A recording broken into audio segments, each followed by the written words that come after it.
Welcome to class 8। Last जो हमारा class हुआ था उसमें हमने चैप्टर जो 1 था जिसमें हमने लास्ट एक्सरसाइज जो उसको फिनिश कर लिया था। तो लास्ट जो क्लास था उसमें हमारा चैप्टर फर्स्ट जो है कंप्लीट हो गया था। आज की जो हमारी क्लास है उसमें हम जो हमारा चैप्टर है second chapter linear equation in one variable उसको स्टार्ट कर रहे हैं। तो सबसे पहले लीनियर इक्वेशन कहते हैं किसको है, इसका डेफिनेशन।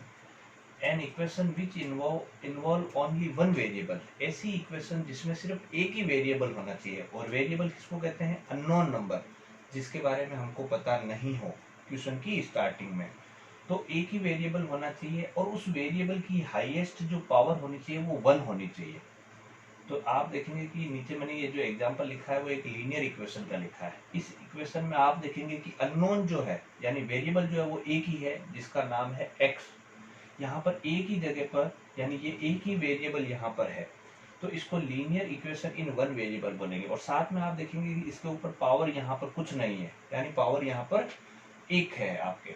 ठीक है, तो ये एक लीनियर इक्वेशन है। कैसे पता चला कि इसमें वेरिएबल एक तो सिंगल है यानी एक ही वेरिएबल है, और इसमें वेरिएबल के ऊपर जो हाईएस्ट पावर है वो आपके 1 है।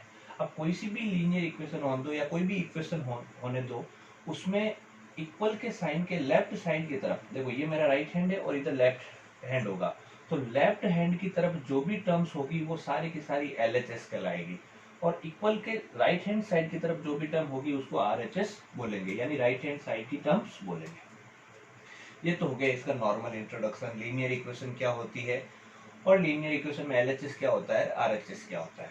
अब अपन इन लीनियर इक्वेशन को सोल्व कैसे करेंगे, सॉल्यूशन इस लीनियर इक्वेशन का कैसे निकालेंगे। तो इसमें एक मेथड अप्लाई करेंगे जिसका नाम होगा ट्रांसपोजिशन मेथड। ट्रांसपोजिशन बोल दो चाहे ट्रांसफर मेथड बोल दो। लीनियर इक्वेशन जो होगी उसमें दो चीजें होगी, एक तो होगा वेरिएबल यानी वेरिएबल वाले टर्म्स, एक होंगे कांस्टेंट टर्म। कांस्टेंट किसको कहते हैं, जिसमें वेरिएबल नहीं जुड़ा हुआ होता है उनको कांस्टेंट टर्म्स बोलते हैं। ट्रांसपोजिशन का मतलब भी यही होता है कि आपको इक्वेशन में एक साइड में सारे के सारे वेरिएबल टर्म्स रखने हैं और एक साइड कांस्टेंट टर्म रखना होता है। यानी आपको एक साइड पूरे के पूरे वेरिएबल रखने हैं और दूसरा साइड ऐसा होना चाहिए जिसमें सारे कांस्टेंट टर्म होंगे। तो हो सकता है जैसे आप इस क्वेश्चन में देखेंगे कि ये वेरिएबल है, ये कांस्टेंट है और ये कांस्टेंट है, तो आप देखेंगे कि इसमें ये वाला कांस्टेंट वेरिएबल की साइड आ गया है, तो मुझे इस कांस्टेंट टर्म को उधर भेजाना पड़ेगा, यानी इसका ट्रांसफर करना होगा, और इसी प्रोसेस को बोला जाता है ट्रांसपोजिशन मेथड। ऐसा मेथड जिसमें किसी एक टर्म को एक साइड से दूसरे साइड ट्रांसफर किया जाता है। लेकिन अब इस ट्रांसफर मेथड में या ट्रांसपोजिशन मेथड में जब भी किसी टर्म्स को एक साइड से दूसरे साइड भेजेंगे तो उसका जो साइन होगा वो उल्टा हो जाएगा। अगर प्लस है तो वो माइनस में कन्वर्ट हो जाएगा, माइनस का नंबर है तो वो प्लस में चला जाएगा, मल्टीप्लाई में तो वो डिवाइड में चला जाएगा, डिवाइड में है तो मल्टीप्लाई में आ जाएगा। जैसा कि मैंने इस एग्जाम्पल में आपको बताया कि ये वेरिएबल टर्म है, ये कांस्टेंट टर्म है और ये कांस्टेंट टर्म है, तो इस कांस्टेंट को दूसरे वाले कांस्टेंट की तरफ भिजाना है, ट्रांसफर करना है। यहाँ ये नंबर प्लस में, अगर मैं मान लीजिए इसका ट्रांसफर करूं तो ये उस साइड जाएगा और उस साइड जाने पर ये प्लस का 5 है लेकिन उधर जाने पर माइनस का 5 हो जाएगा। तो अब अपन को ये जो मैंने सिस्टम बताया है ये हम हमारी जो एक्सरसाइज है एक्सरसाइज 2.1 उसकी हम इक्वेशन सॉल्व करेंगे जिसमें हम ये पैटर्न अप्लाई करेंगे। तो अब हम स्टार्ट कर रहे हैं exercise 2.1।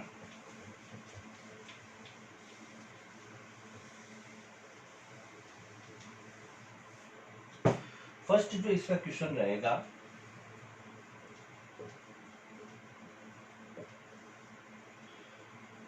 To x by x plus 6 और इसका जो टोटल है यानी RHS साइड दे रखा है वो दे रखा है 1। तो इसमें सबसे पहले हमको क्या करना पड़ेगा, देखो ये दोनों आप देखेंगे ये जो टर्म है वो इसके डिवाइड में है, मुझे इस कंप्लीट टर्म को ट्रांसपोजिशन करके पहले इधर भिजाना पड़ेगा। तो ट्रांसपोजिशन करने पर ये टर्म इधर आएगी जो यहाँ पर डिवाइड में, अपॉन का मतलब डिवाइड में है, तो इधर आने पर ये टर्म मल्टीप्लाई में कन्वर्ट हो जाएगी। तो इधर आपका कौन सा टर्म बचेगा, अकेला 2x, और इधर आपके 1 मल्टीप्लाई ये टर्म। जब एक से ज्यादा टर्म हो तो आप ब्रैकेट में लिखेंगे, अब 1 से किसी को भी मल्टीप्लाई करो वापस वही आना है, और इधर आपका 2x। अब आप इस इक्वेशन में ये चीज नोटिस करेंगे कि ये वेरिएबल टर्म है और इक्वल के इस तरफ एक वेरिएबल टर्म है और एक कांस्टेंट टर्म है। तो हमने ट्रांसपोजिशन में यही सीखा है कि वेरिएबल की तरफ वेरिएबल होना चाहिए, कांस्टेंट की तरफ कांस्टेंट होना चाहिए। तो इक्वल के इस तरफ एक वेरिएबल टर्म है, इक्वल के इस तरफ एक वेरिएबल टर्म है। तो ये छोटी वाली जो वेरिएबल टर्म है इसको इस तरफ लेके आना पड़ेगा। तो ये टर्म इधर प्लस की है क्योंकि इसके आगे देखो यहाँ पर कोई साइन नहीं, तो ये टर्म प्लस की है, इधर आएगी तो माइनस में चेंज हो जाएगी। तो इधर आपका 2x का 2x, ये टर्म इधर आ रही है तो प्लस का x है, इधर आने पर माइनस का x हो जाएगा और इधर आपके अकेली एक टर्म बचेगी जो आपके 6 है। तो 2x में से सिंगल x माइनस कर दिया, यानी 2x में से एक x माइनस कर दिया तो पीछे आपका एक x बचेगा और यहाँ पर इक्वल में रहेगा 6, यानी इसका जो सॉल्यूशन निकलेगा x बराबर 6। सेकेंड इसमें जो है x प्लस 3 इक्वल 10, बहुत ही आसान इक्वेशन आपके, ये वेरिएबल टर्म, ये कांस्टेंट टर्म और ये कांस्टेंट टर्म। तो इस तरफ आप क्या करेंगे, इसमें ये वाली जो कांस्टेंट टर्म है इसका आप ट्रांसपोजिशन करेंगे तो ये दूसरी साइड चला जाएगा ताकि आपका इधर अकेला वेरिएबल बचेगा और इधर आपके दो कांस्टेंट टर्म हो जाएंगे। तो प्लस का 3 है, ट्रांसपोजिशन करने पर माइनस का होगा, इधर आपका अकेला x बचेगा, इधर आपके 10 माइनस 3 हो जाएगा और 10 में से 3 माइनस करने पर आएगा 7, यानी x बराबर होगा 7।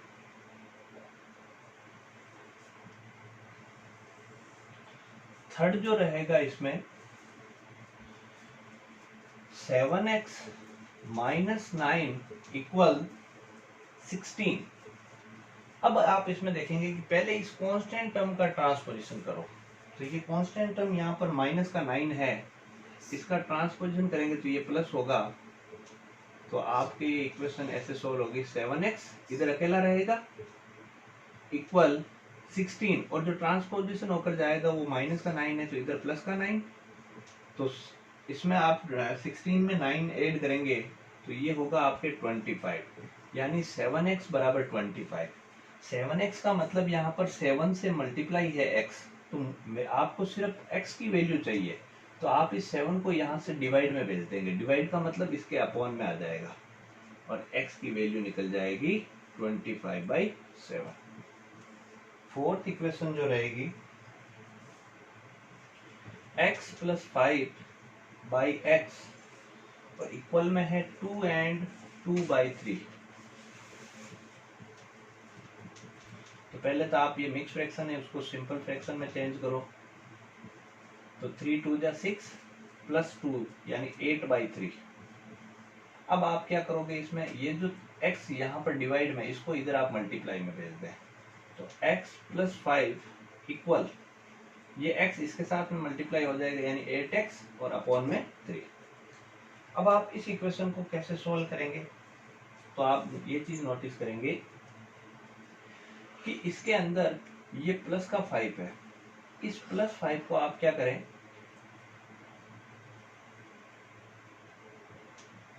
इसको आप इस तरफ लेके आ जाइए और ये वेरिएबल टर्म को आप इस तरफ लेके आ जाइए। तो यहाँ आपका x है, ये प्लस का टर्म इधर आएगा तो माइनस का, यानी माइनस 8x/3 और इधर ये प्लस का 5 इधर जाएगा तो ये आपका माइनस का 5।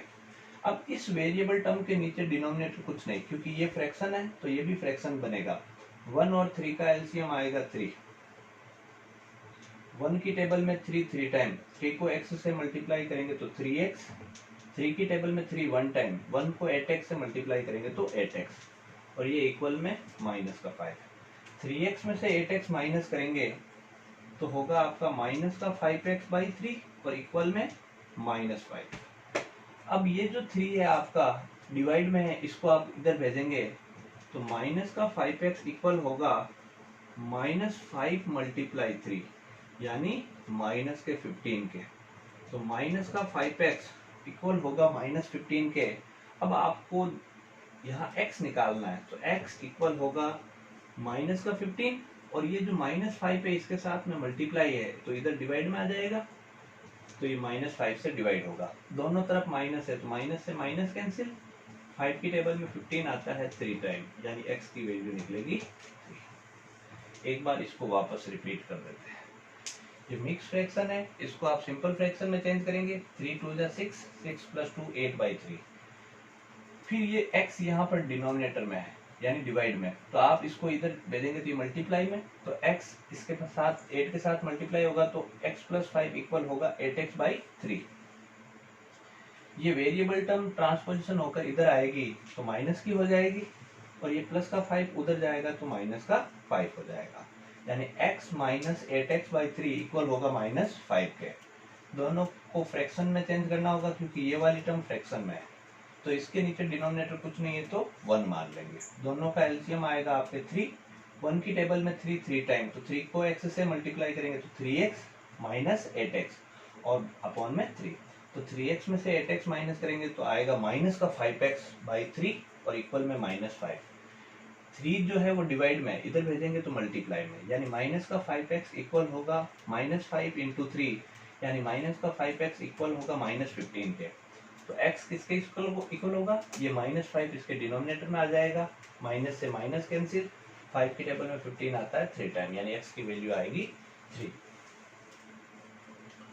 तो ये हमने एक्सरसाइज जो 2.1 है वो इस तरीके से आपको इक्वेशन जो है वो कैसे सोल्व की जाती है, ये मैंने आपको एक ट्रांसपोजिशन जो मेथड है उसका एक थोड़ा सा तरीका सिखाया है।